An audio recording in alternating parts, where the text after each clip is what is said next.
Hi, I'm Rebecca Kanopka, Carter County Extension Agent for Agriculture and Natural Resources, and welcome to this edition of Ready, Set, Sow, the Seed Series. Today we're going to be talking about sunflowers, and like the rest of the videos in this series, we have some sunflower seeds that have been donated that we're going to mail out to you after you watch the video. So stay tuned to the end of the video to learn more about sunflowers and how to receive your free seeds.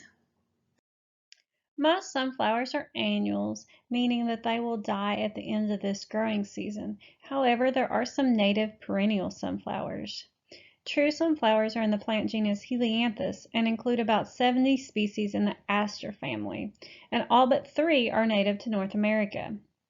The traditional types are the 6 to 10 foot tall with a single large flower on the top of the stem. The foliage is not attractive, so gardeners tend to keep sunflowers along fences or in vegetable gardens. We think of a traditional sunflower as having one single flower on the end of the stem. However, the head of a sunflower is composed of a mass of hundreds of tiny flowers called florets that are all growing individually. These yellow petals that surround the flower head are protective leaves that cover the center of the florets. Sunflowers also have a couple of special powers. The first being heliotropism, and that's the ability to follow the sun and absorb as much sunlight as possible. So you may have noticed that young sunflower heads will face in the direction of the sun throughout the day. Mature sunflowers typically face east. The second special power is allelopathy. And the hulls of sunflowers have a toxin that prevents the growth of other plants. So if you've noticed underneath a bird feeder, if you don't remove those sunflower hulls that accumulate on the ground, there will not be grass or other vegetation underneath your feeder. So if you want to keep your grass growing, make sure to remove those sunflower hulls. Sunflowers can be grown for ornamental purposes or seed production. Seed production sunflowers can be grouped into 2 types, the oil type and the confection or non-oil type. The oil types are processed into vegetable oil or as meal for livestock feed, and these are the sunflowers that have the solid black seeds with the thin hulls.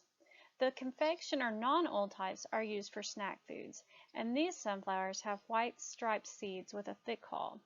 While either type can be packaged for bird seed, the confectionery type is grown in Kentucky for this purpose. Sunflowers are not recommended for oil crop production here in Kentucky. In Kentucky, most commercially grown sunflowers are sold for bird seed. In the U.S., 25% of sunflower production is directed towards bird seed, 10 to 20% towards snack and baking products, and the remaining to oil and livestock meal products. If sunflowers are grown commercially, they can be planted with a corn planter and harvested with a grain combine with a sunflower head attachment. And you'll yield about 1,000 to 2,000 pounds per acre, and the national price outlook is about 28 to 30 cents per pound. Sunflower seeds are a tasty treat, and according to MyPlate, nuts and seeds are a good source of protein and fiber.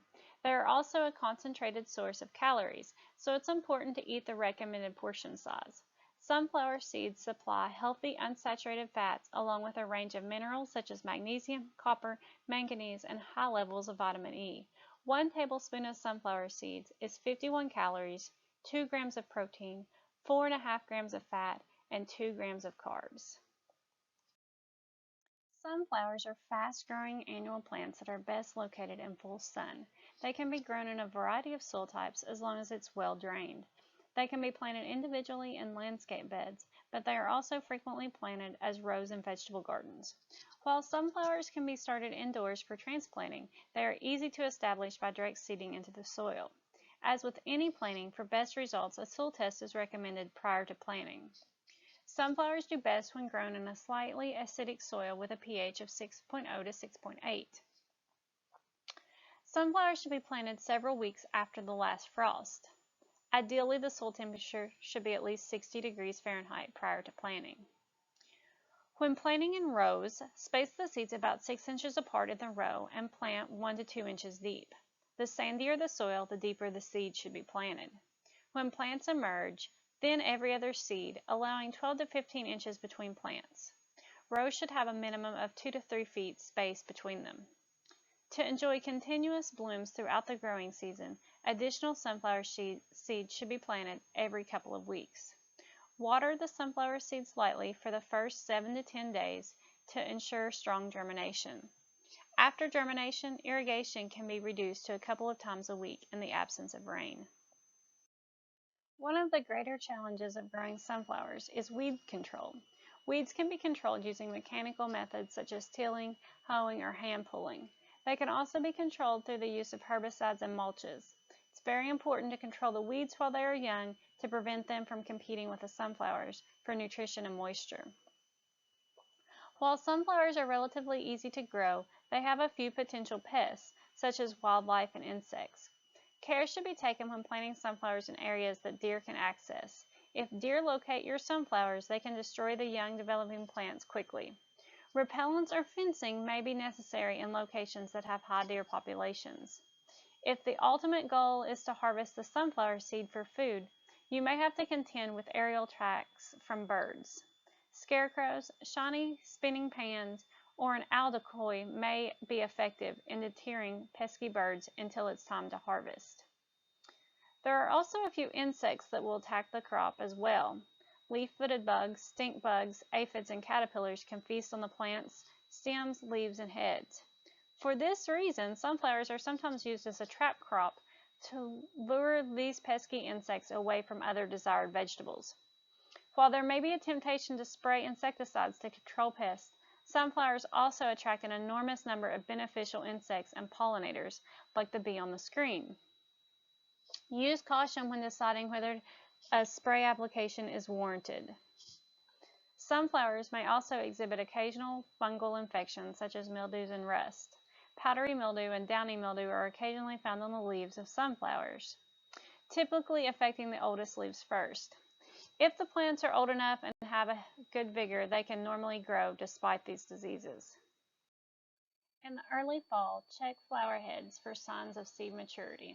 As the reverse side of the head turns from green to a yellow-brown, the heads will nod downward.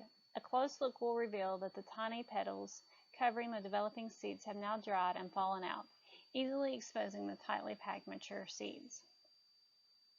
To harvest the seeds ahead of the birds and squirrels, cut off the seed heads with a foot or so of the stem still attached, and hang them in a warm, dry place that is well ventilated and protected from rodents and insects. Keep the harvested seeds out of high humidity conditions to prevent spoilage from molds, and let them cure for several weeks. When the seeds are thoroughly dried, dislodge them by rubbing two heads together or by brushing them with your fingers or a stiff brush. You can store the seeds in an airtight glass jar in the refrigerator to help retain the flavor.